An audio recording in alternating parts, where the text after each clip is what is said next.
I'm a hypocrite. We're all hypocrites. If we're not willing to do this, that's not something to celebrate.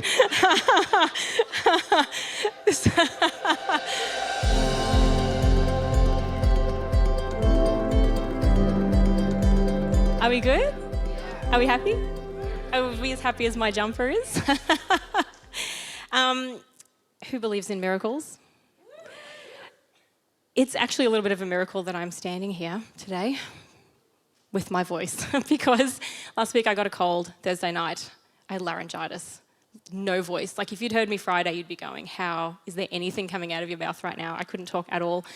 But there was no plan B. Today had to go forward. So we just decided to do good old faithful praying, 1,000 home remedies thanks to Nara, the vocal guru. Me not talking for 2.5 days, just a lot of clapping, snapping, pointing, miming in my house. And here I am. We did it. We did it. Thank you, God. And this morning I was like, okay, Lord, I just need 30 minutes. Just give me 30 minutes with this voice. That's all I need. But I was reminded actually when we were singing just then that, like, it's okay if I only get halfway through this message because God doesn't ask for perfect. He just asks for us to be present. So I am here. I am present. And we pressed in and I'm feeling confident. I wore this because I'm feeling confident. So hopefully my voice is as confident as I am. Just remember that I haven't spoken for 2.5 days and I have a microphone. You can't go anywhere. And I'm going to fit all my words in that I missed out on in the last 2.5 days. So we're in week 3 of this series, Reassembly Required, where we are looking at, as Pastor Kev said, a different way of dealing with relationship conflict and fixing broken relationships, using more of a Jesus way rather than the world's way. And I think today's message I think is actually, like Pastor Kev said, it is practical, but it also requires a lot of us. So I think it's a bit challenging. I don't know if that's just because personally, what we're going to be looking at today in particular, this one part of relationship conflict, is one that has been really challenging for me my whole entire life. I'm not actually going to tell you what it is. I'm going to make you see if you can figure it out from the story I'm about to share. I just feel like it's one of those messages where in the beginning everyone's like, yeah, good point. Yeah, that's really good. Yep, okay. Nope, not going to do that. By the end, everyone's just like walls up, shut down, no thanks. So I'll tell you a bit about why this is difficult for me. See if you can figure out what we're going to be talking about. I'll say the word 1,000,000 times, I promise. So growing up in my household, it was pretty normal family, my mum and dad, my brother. But we had this, like all families, we had our thing, and our weird cultural thing we had in our home was that it was always someone else's fault. Not my fault. I'm not to blame. I didn't do that. You did that. Even for the dumbest things, like I couldn't think of exact examples because it was literally like a multiple time a day occurrence. But it would be something like if you walked through a doorway and bumped your elbow, whose fault is that? It's the door's fault. We all know that. The door did that. Another example would be if I got home from school and I got a C on my maths test. I did get a C on my maths test. I was devastated. But, my mum might say, oh, why'd you get a C? And I'd be like, well, how can I study when Dad is mowing the lawn every 5 seconds outside my window? I got a C because of my dad. Or I remember, I actually have a picture memory of this, so maybe it did happen. It'd be something like my brother reaching into a high cupboard to get down a glass and then knocking another glass and it would fall to the floor and smash. And he'd be like, Mum, why did you put that glass so close to the edge of the cupboard?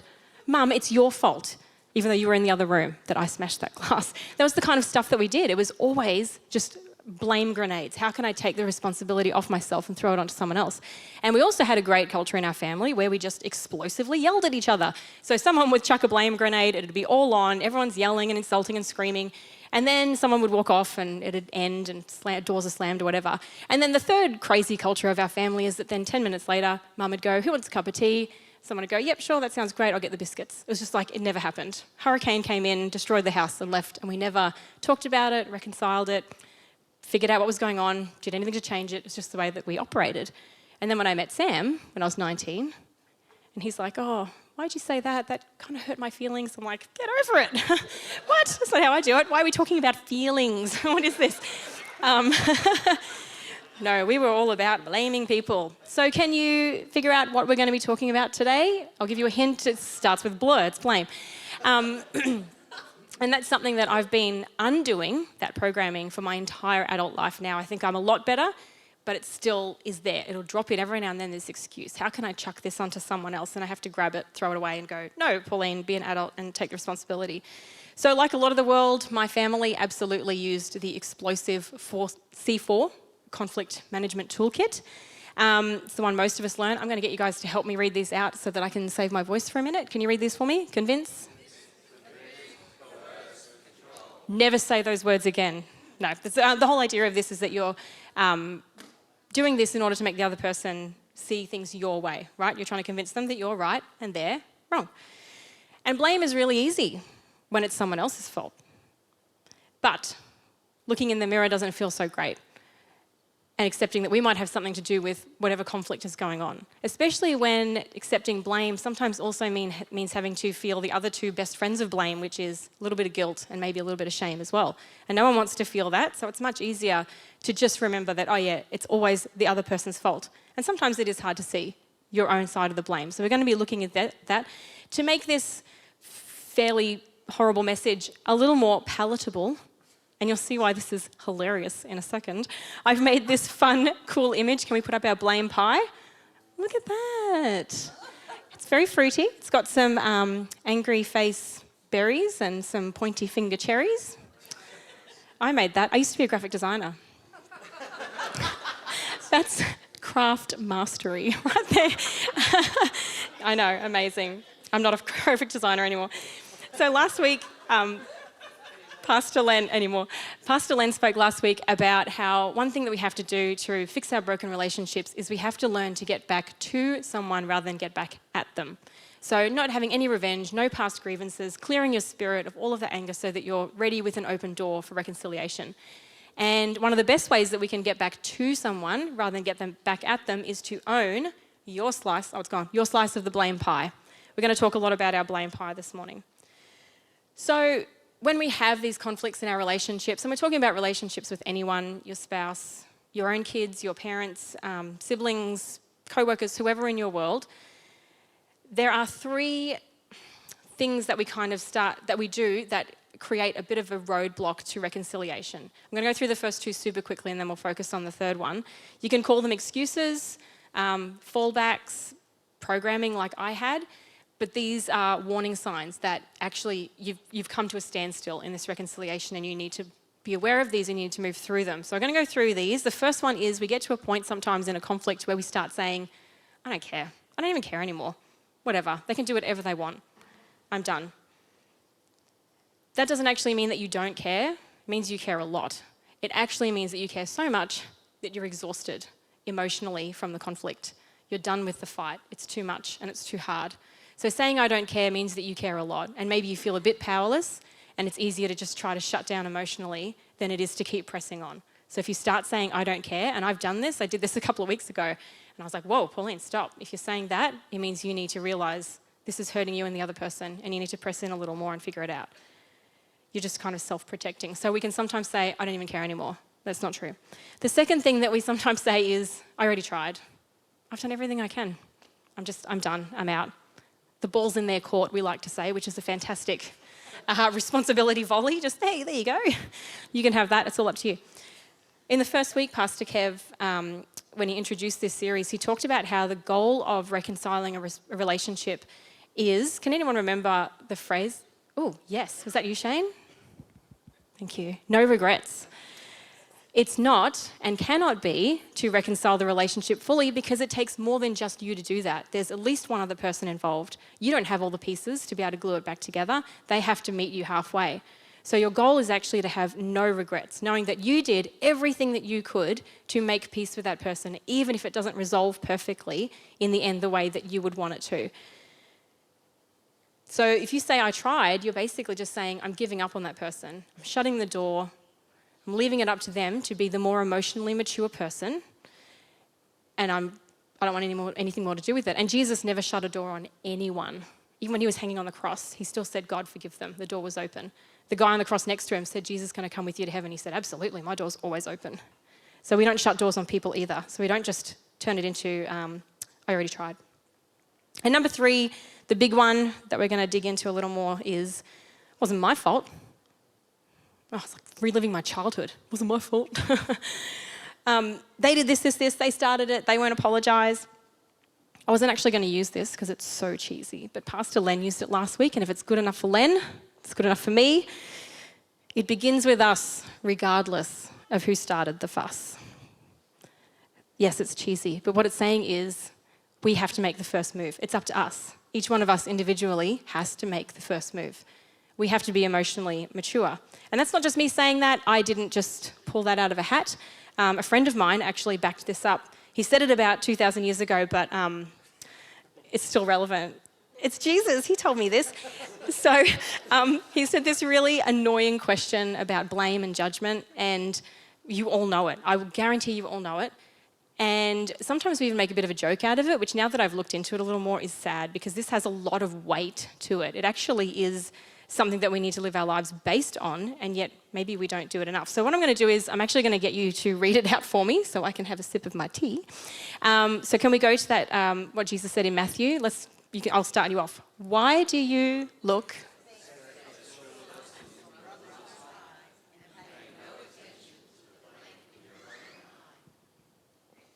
And the next one. Don't stop now, keep going. Sounds good. There you go. How can you say...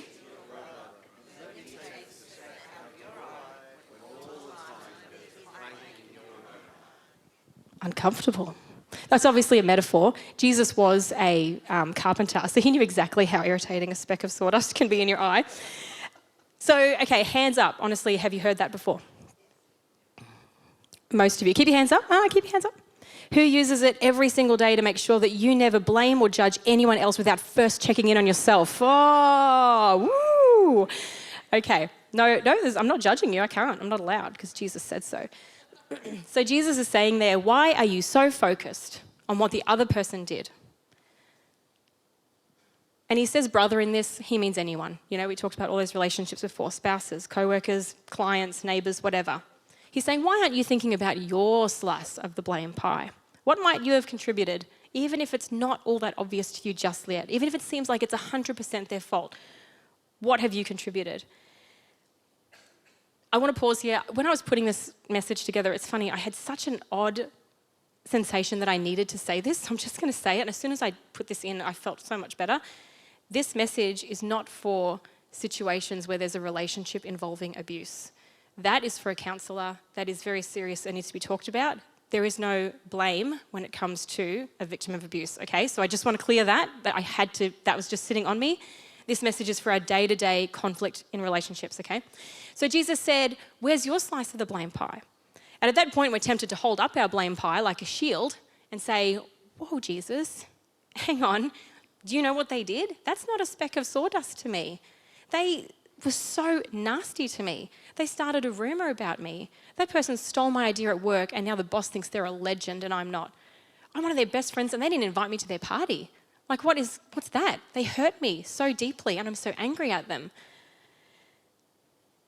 I didn't start this, they did. And what are we really doing? Well, we're sure it's their fault. It's easy to blame someone else. We're hurt and we're angry and all we see is what they did wrong.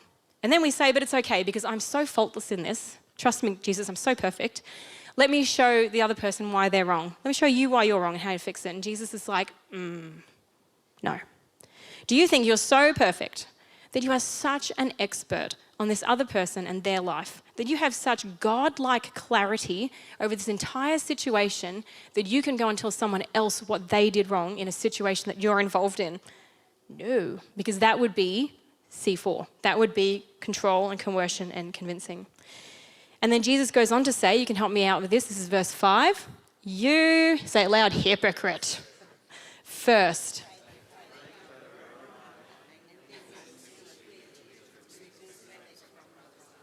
That one was a bit more shaky. You need to keep it more in unison next time, please, everybody.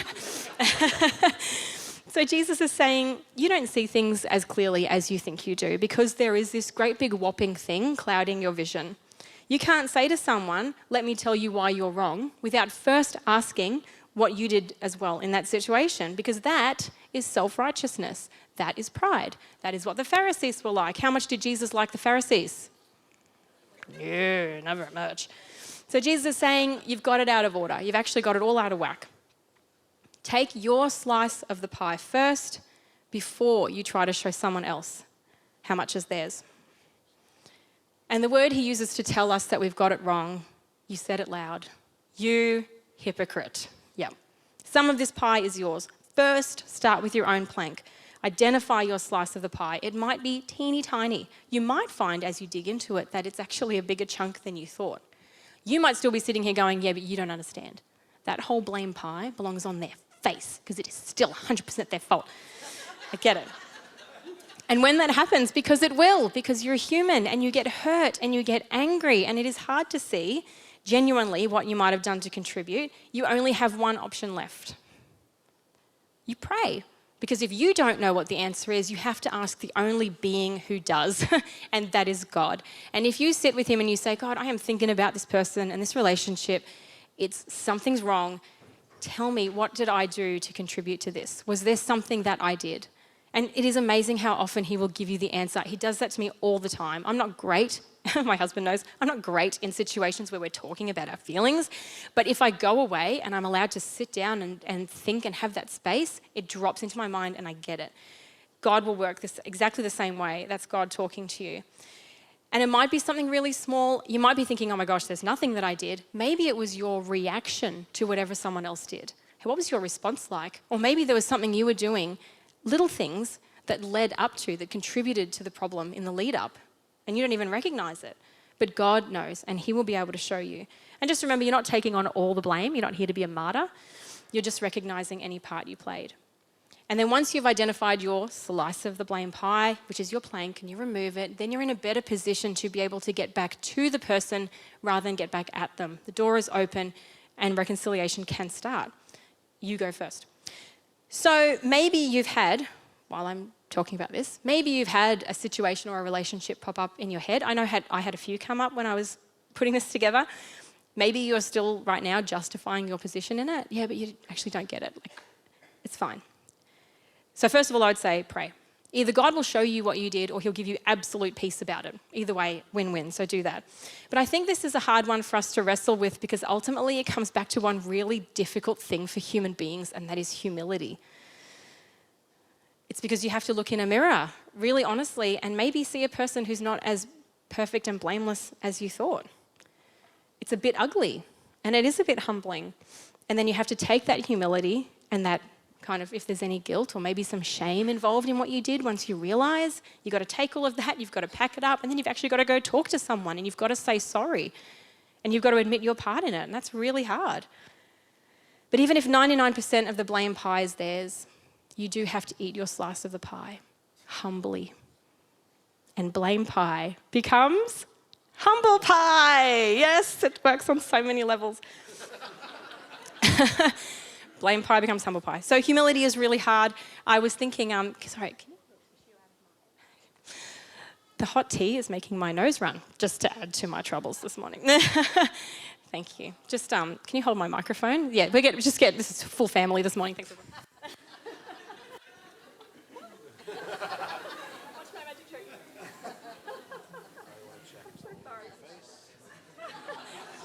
Okay, we're going to sanitize that after. Oh, thanks, honey. That's love. Oh, dear. Okay. So, when I thought of actually of a great example of this from my own life, a time that I've had to step up and apologise for something. And it's a good example because I think I was thinking about it because I'd been talking to friends about it a little while ago. But you don't know this person, and that's what I needed. I needed you to not know or ever know the person involved because, you don't want to talk about conflict in public with people. But this is a lady I worked with a few years ago. She was a client of mine. She made websites, and I would make the content for the website and she would put it together. And she also worked in SEO, which is like getting ranking #1 on Google and things like that. So we worked together for a couple of years, and then she was going to redo her website and she asked me if I would do the content for her. I said, absolutely, of course, I'd love to. I genuinely wanted to help her. Did it for absolute mates rates, like a couple of $100. Problem was that she was completely confused and overwhelmed by what she wanted on her site. And she sent me a list of like 100 websites for me to use as inspiration, which is just ridiculous. That's hours of work for me to even look through that. We were on the phone for an hour. She had no idea what pages she even wanted. She was just overwhelmed. So I said, okay, leave it with me. I'll put something together. We'll springboard off that. I'll see what I can do. So I spent hours putting this thing together for her, writing all the content. I sent it off to her and she emailed me back. What's this? I'm sorry, how did you get to this from what I sent you? It's wrong.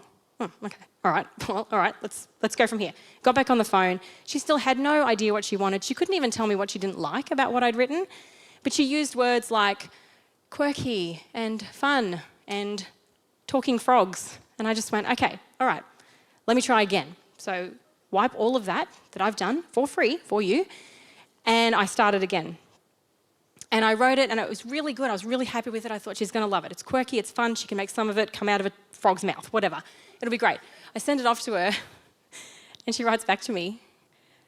And I actually remember this email almost verbatim because it shocked me so much. I can still picture the email, like it's burnt into my brain. She wrote back, I am livid. I am angry. I hate this. I am so annoyed that I have to spend my entire weekend writing this website because you couldn't figure it out. So, no, we don't like her, Jackie. No, we do. We love her.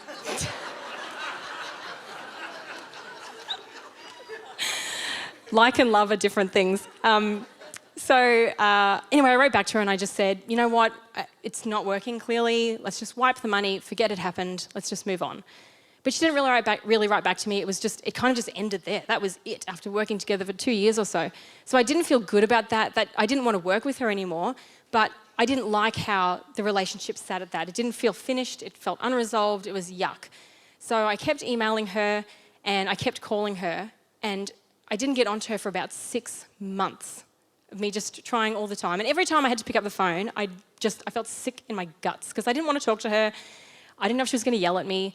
But I just did it anyway because I knew I had to just try to resolve this problem. And so I finally got onto her and she was actually okay. Like, it was almost like it never happened, which was just weird in itself. But I said, can we just rewind and talk about that a little bit? And even though I didn't know anything about this series, I just kind of knew that I had to extend an olive branch of some kind. I had to open the conversation in a way that would allow for honest conversation. And I said, I'm sorry I wasn't able to connect the dots well enough to get what you wanted. I'm sorry that I wasn't able to create what you wanted because I really genuinely wanted to help you. And she said, okay, in a perfect world, she would have said, hey, you know what?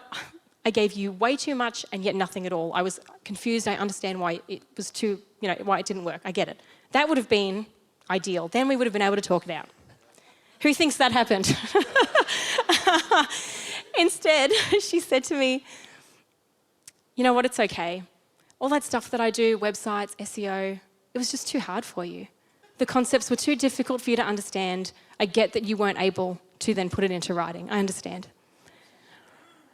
And that was insulting on about 40 billion levels because, first of all, she's basically just saying, it's okay, you're a bit too stupid to understand this, right? You're a bit dumb.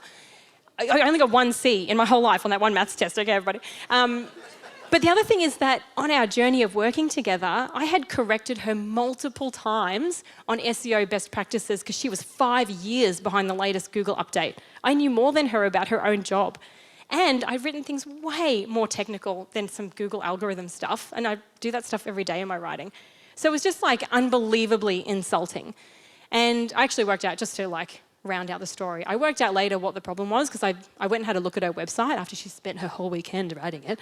And when I read what she wrote, I will finish that anyway. I just have to explain this bit. When I read what she wrote, I was like, oh, no wonder she didn't like what I wrote, because I wrote about what the results were that her client would get. So someone reading it would be like, oh yeah, I'm going to rank number 1, I'm going to blah, blah. She wanted an expose on how fantastic she was, how many courses she'd done, how much she knew, how SEO works. I would never have written that because that's terrible copywriting. So that's why it didn't connect, and that's okay. And I understood in that moment, in that conversation, that she was not in a place where she could meet me halfway. She was not emotionally mature enough. She was not self-aware enough. It wasn't even her fault. She just was not in a place where she could see her part in that problem that had happened. And she may still now be talking about the worst copywriter she's ever had, right? And I'd just like to say, out of the hundreds of jobs I've done, that's the only negative feedback I've ever gotten. So it can't have been me. Just saying, like, it actually probably was.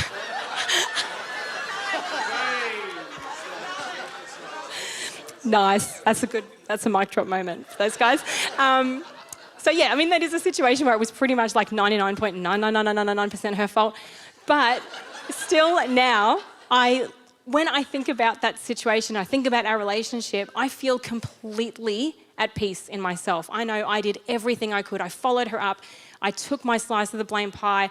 I met her as much as I could in that place. She just wasn't ready for it. And our relationship, I mean, I've not even spoken to her since, but I feel at peace about it. I know I did what I could.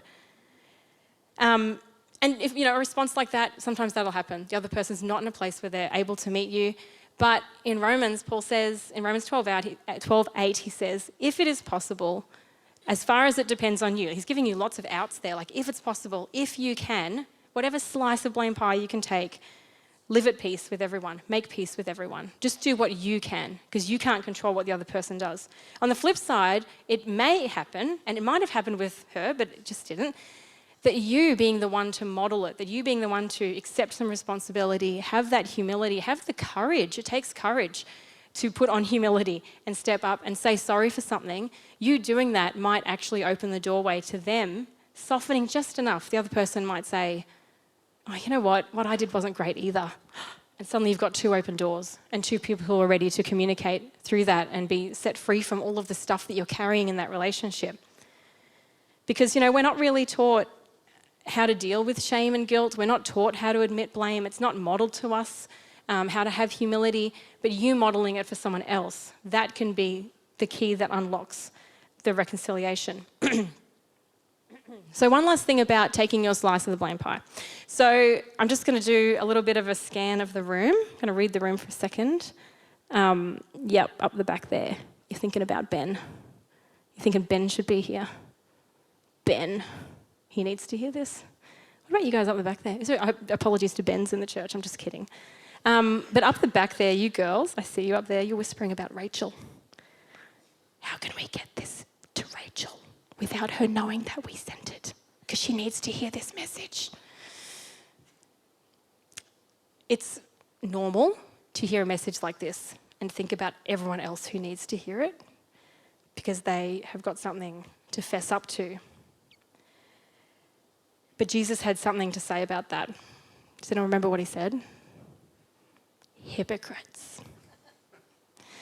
If you think someone else needs to hear this, but you aren't willing to do it yourself, then guess what? You're a hypocrite.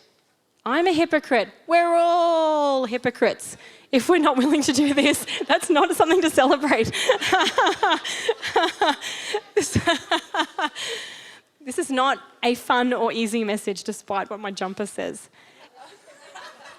We're all hypocrites, honestly, if we are not willing to look at ourselves first before we look at someone else and what they need to fix.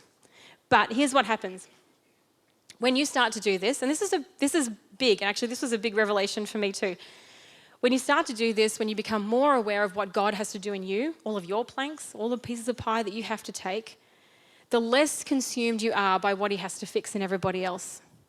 And you stop wishing Rachel was here to hear this because actually you need to hear it first. Because it's always up to us. You have to be the most emotionally mature person.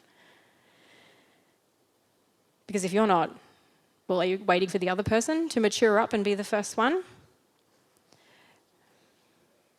So imagine what would happen in your family, in your actual family home with, your kids or your spouse, your parents, your siblings, whoever you live with.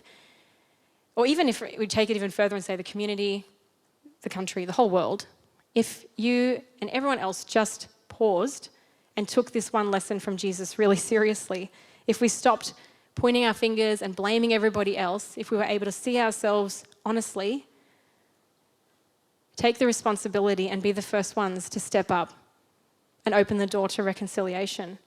Looking in the mirror, because the only person you can change is the person in the mirror. And God just asks us to do what we can to make peace, to make sure that at all times we're representing Christ in our relationships. So the first thing that we do is we get back to, not get back at. And we do that by taking ownership of our slice of the blame pie so that we can see things more clearly. We're in a position where we can take the first step, that we can start opening up the door to reconciliation. So it's a choice. We can choose to hold our stance and keep blaming and being at a standstill, or we can choose the hard and narrow road, and that is humility, and it is reconciliation. Because Jesus said, and you can help me with this one, he said two things. He said, love God and love people. And what are people but our relationships? That's what people are to us. They are our relationships. And we can't love people if we're bogged down by blame and conflict and tension and distrust and hurt and anger. That's not love. That's a burden that we put on ourselves, and we carry it. I'm sure that if you can think of a relationship that you have some kind of tension in, does it feel good? Of course not. It feels terrible. It's a weight on your soul that you carry. And the path, and it is a path, it took me 6 months to get onto that one lady to say sorry. It's a journey sometimes to reconciliation, and it's full of all of the hard stuff, humility and forgiveness for stuff that might feel, you might be super wounded, and you've got to work through forgiveness. You've got to put on courage to be able to speak to that person, to take the first step. None of it is easy. That's why it's a narrow road. But it is up to us, and Jesus said that. He said, go first. First fix yourself, then step up and help the other person. So I've asked the team to play a song. I've actually never done a song at the end of one of my messages. My team's not here. I didn't tell you when to come up. That's my fault. I was trying to conserve my voice. I should have mimed it to you. I've never done a song at the end of a message, but I wanted to do this today just to have a couple of minutes, just in case during this you have thought about relationships where, and it could be recent, it could be going on right now, there could be relationships that have completely fallen apart, there could be tension going on in your own marriage or with your kids or whatever. Somewhere in your life there is a relationship in trouble. It's almost guaranteed. So you may have thought about one or two of those relationships while I've been talking, and I wanted to give you a couple of minutes because I said to you that the thing to do is pray. You always have to ask for wisdom and intervention. You've got to ask God to help you. You've got to ask God to have the humility, to have the courage to be able to step up and be the first one to go. And maybe while I've been talking, a situation has popped up in your head, and whatever your stance is on that, whether you're sitting there going, oh yes, I absolutely need to fix this, God, show me how I can do this. You might be in the other camp where you're saying, I don't see it. It is just their fault and it all happened because of them. Then take these couple of minutes to just ask God, what did I contribute to this? Was there anything at all? And he will either speak to you or you'll feel complete peace that it's okay. But I have a pretty good gut feeling he'll tell you something, some way to reconcile that. You can step up and be the Jesus, the emotionally mature one in that relationship. And if you're wrestling with that feeling of having to say sorry when you know that they did 99.999% of it, ask God. It always comes back, ask God, and he will show you. The reason I chose this song, and maybe even in this time you might decide, okay, this week I'm going to pick up the phone and call that person. I'm going to send a text. I'm going to send an email. I'm going to take the first step. Like seriously, there's no point in people getting up every Sunday if we don't do what those people are teaching us. So can you make a decision today to do something to step up this week, no matter how scary it might feel or how hurt you are? See what you can do to go first and repair that. Remember, you're just trying to make peace. It's not your responsibility what they do. So this song, it's called It Is Well. We've done it a few times. The words say, through it all, my eyes are on you, and it is well with me. It's a declaration that says, even when things are hard, our soul can rest easy because our eyes are on Jesus. Not on our pain or our hurt or our anger or our pride. Not on who's right or wrong, but on Jesus. Even when we have to humble ourselves, admit that we did wrong, uncover an old hurt, or reconcile a broken relationship, our eyes are on him regardless of how it turns out, because he is who we answer to. This feeling is temporary, he is eternal, and he is who we are answering to all the time. So during this couple of minutes, you can sit, or you can stand, or you can sing, or you can say nothing, or you can pray, or you can stand and worship. You can do whatever you want. It's just space. I didn't want to walk away from this without giving you a couple of minutes to think about what might have popped up for you. I just wanted to give you time for God to speak to you, because this is how we repair broken relationships. This is the Jesus way, not the world's way. So I'm going to pray, and then Keely and the guys are going to take over. Father, the idea of stepping up and opening up old wounds or having to do difficult things is hard for us as humans. I really pray that throughout this series and this morning that you have spoken to and will speak to people who are in situations with other people that they love, where things are just not going well, where there is conflict or tension, where there's hurt. Please, Father, would you speak to us this morning as we give you time, as we just are quiet here? Show us how we can be followers of Jesus and love people and have that open door regardless of the cost to us, regardless of the humility and the courage that it takes, that we would know that we have to set our eyes on Jesus and what he asked us to do, to love you and love people, and that loving people means taking our share of the responsibility, even if it's not clear to us what our part in it was. Father, we give you this morning, we pray that you would work through us to be able to reconcile relationships, that we could be Christ to people, because people are so important to you. Thank you, Father. Amen.